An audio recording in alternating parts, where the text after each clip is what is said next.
If you're thinking about buying a used boat from a private seller, there are a lot of things to consider in order for the process to go smoothly and to avoid some of the hassles along the way.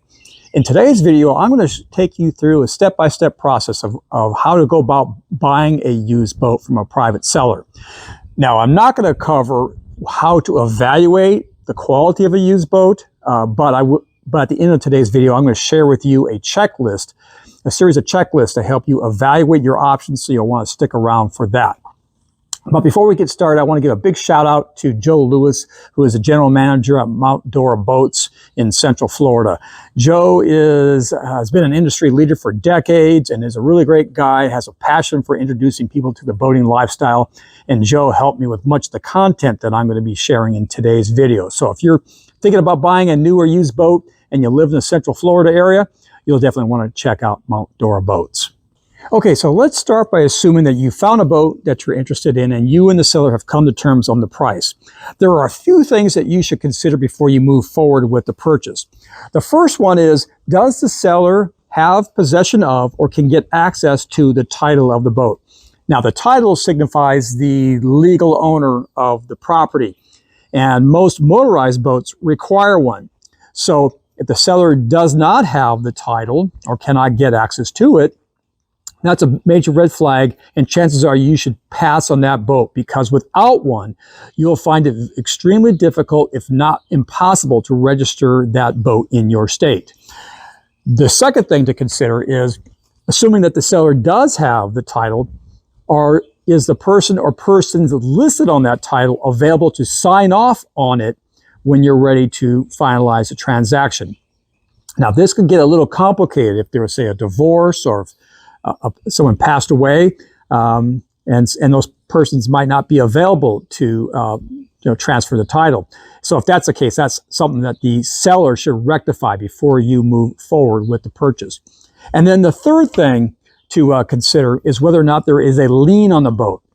That is, if the seller financed the purchase and they still owe money on the boat, then the lien holder, either the bank or financial institution, will be the ones who will actually hold the title. And so it's not a deal breaker, but it does complicate things a little bit, and we'll discuss that a little bit later. Now, I should point out that buying a boat with a lien on it is not uncommon. That should not discourage you. In fact, if you're looking at a newer model used boat, a lot of times those will have a lien. So just know that there's just some added steps, which we'll discuss in a little bit. Okay, so once you have found out about the title status and whether or not the boat has a lien and you're ready to move forward, the next step is to put together a purchase agreement if you're not planning on taking the boat home the same day. For example, maybe you have to get funds together, or perhaps the seller has to make some repairs. Whatever the reason, you'll want to have a purchase agreement to hold the boat for you. And a purchase agreement is a legally binding document that obligates the seller to sell that boat and for you to buy that boat at a specified price, subject to the terms and conditions outlined in the agreement.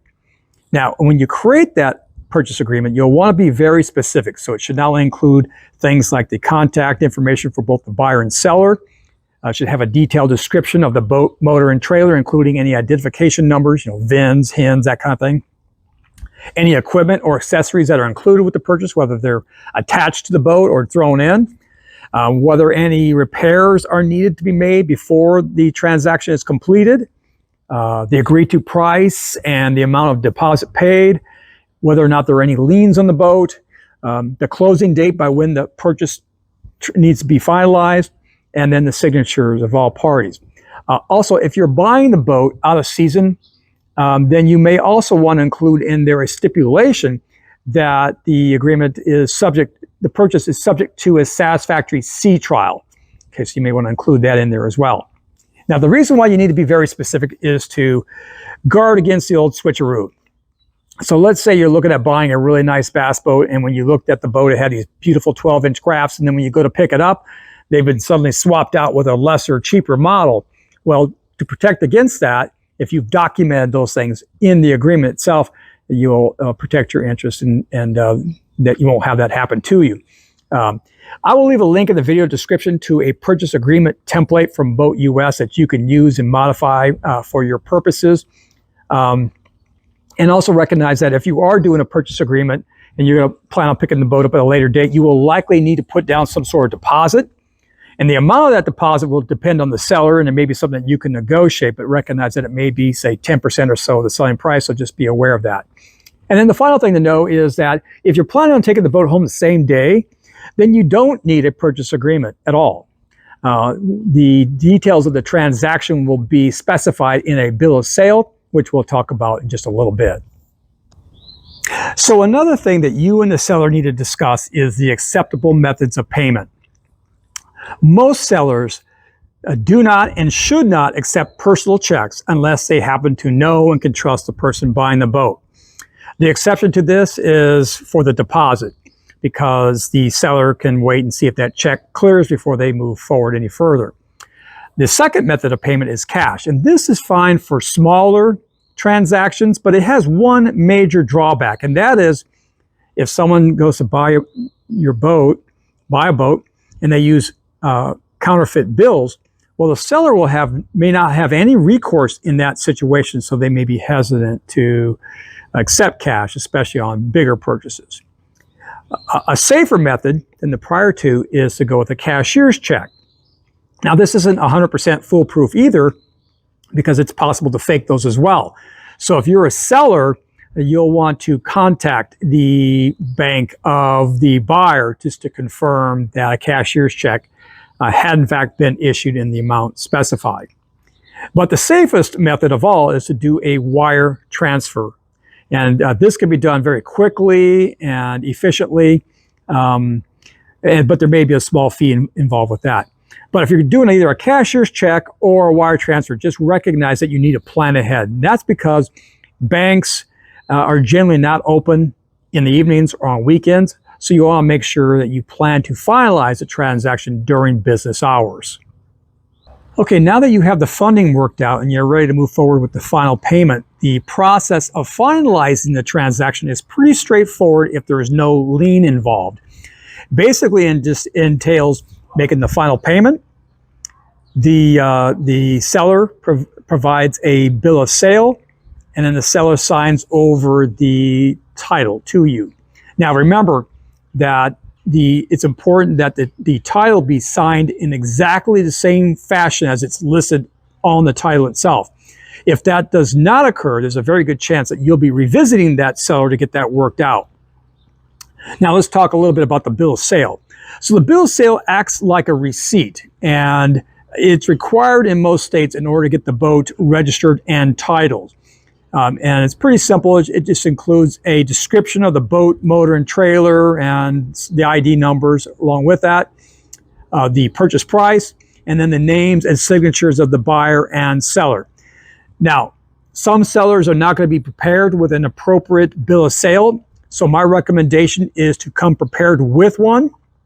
And so I would recommend that you do a search for boat bill of sale requirements for your state. Alternatively, I've created a generic bill of sale that you can download from my website, and I'll include a link to that in the video description. So now let's talk about buying a boat that has a lien on it. As I mentioned earlier, that is not an uncommon occurrence, but there are some additional precautions that you need to take. The first thing to know is that the lien attaches to the boat, not to the seller. So if you were to pay the seller directly, you could be on the hook for any outstanding debt that's still owed. So what do? My suggestion is if a boat has a lien on it, that you contact the bank or financial institution that is carrying the lien to find out how they want you to address the outstanding obligation. Oftentimes this means paying that financial institution directly, and if the purchase price exceeds the remaining loan balance, that difference would be paid directly to the seller. For example, let's say you agree to buy a used boat for $10,000 and the seller still has an $8,000 balance on his or her loan. In this case, you would be paying $8,000 directly to the lien holder, the bank or financial institution, and the remaining $2,000 you would be paying to the seller. What you do not want to do is you don't want to pay the full $10,000 to the seller, because if you do that, you could end up buying an $18,000 boat. The $10,000 that went to the seller plus the $8,000 that's still due to the lien holder if the seller doesn't address the remaining obligation. So you want to be careful about that. Now, ideally, if again a boat has a lien on it, you should finalize the transaction at the bank or financial institution that holds the lien, and at that time the bank could likely provide you with a bill of sale as well. Some states require that the bill of sale be notarized, and so if that's the case for your state, well, they should be able to handle that too. Now, one thing to recognize is that the bank or financial institution might not be able to produce the title at that particular time, and it may take them a few days to get that to you, so make sure you plan accordingly. Finally, in addition to the title on the boat, some states require a title for the trailer and sometimes even an outboard motor. So you'll want to know what the requirements are for your state and get all the applicable titles that pertain to you. For example, in the state of Texas, trailers do not need to be titled unless they are over 4,000 pounds in weight. Okay, so once you have finalized the purchase and have taken possession of the boat, the last step is to get it registered. Now, just to review, the title signifies the legal owner of the piece of property. The registration, on the other hand, for both the boat and the trailer, makes it legal for you to use those items on public roads and waterways within your state. Now, the place where you go to register your boat varies from state to state, so I'll leave a link to an interactive map in the video description where you can find the proper place to go where you live. Also, where you register the boat often differs from where you register the trailer. So for example, in Texas, we register our boats with the Texas Park and Wildlife Department, but for the trailer, registration is handled by the Department of Transportation and is usually processed through the county tax assessor collector office. So just be aware of that. Now, the process of getting the boat registered is pretty straightforward, pretty simple. It really basically requires three things: the bill of sale, the signed title, and a payout of the registration fees, payment of the registration fees, and that usually varies based on the size of the vessel itself. Now, earlier I had stressed the importance that the seller sign the title over in the same way as his or her name is listed on the title itself. And if that didn't happen, this is where you're going to have issues. So just want to stress again the importance of making sure that that is signed off exactly as listed by all the people listed on the title. Otherwise, you will have headaches at this stage and will cause a delay in your ability to get that boat registered and be able to use it. Okay, so we just wrapped up discussing the process of how to buy a used boat from a private party, but obviously one of the most important things is to make sure that you get the right used boat to begin with. And to help you with that, I put together a series of checklists that you can download for free from my Boater Input website. There are 3 different checklists provided. The first includes the pre-inspection questions, and these are things that you should ask the seller before you take the time and energy to go check out a boat, because if there are any red flags, you'll want to catch that early on, so you don't want to waste a lot of time and energy chasing something that's just not viable. The second checklist is to help you evaluate the quality and condition of the boat. So this is a very comprehensive list of what to look for from bow to stern to help assess whether this is a quality boat and in good condition. And then the third checklist is how to do a sea trial. Now, you should not buy a used boat without taking it for a test spin beforehand, even if you're buying the boat during the off season. In fact, as I mentioned earlier, if you are buying the boat and it's not practical to take it out at that point in time, my suggestion would be to put a stipulation in the purchase agreement that the purchase is contingent on a satisfactory sea trial at a later date. You can get all 3 of these checklists for free from my Boater Input website by going to bowrimput.com. On the Tools tab, look for Used Boat Shopper Checklists. I'll also include a link to this as well in the video description. So buying a used boat is a great way to save money, which is why over 80% of boats sold in the US are in fact purchased used. And if you follow the advice listed in today's video, this should help the process go more smoothly for you. Well, if you liked today's video and found it helpful, do me a big favor and click on that like button. Also, be sure to subscribe to my channel to get my latest tips and advice to help you purchase, equip, and maintain your boat. In the meantime, thanks for watching, and I will see you on the water.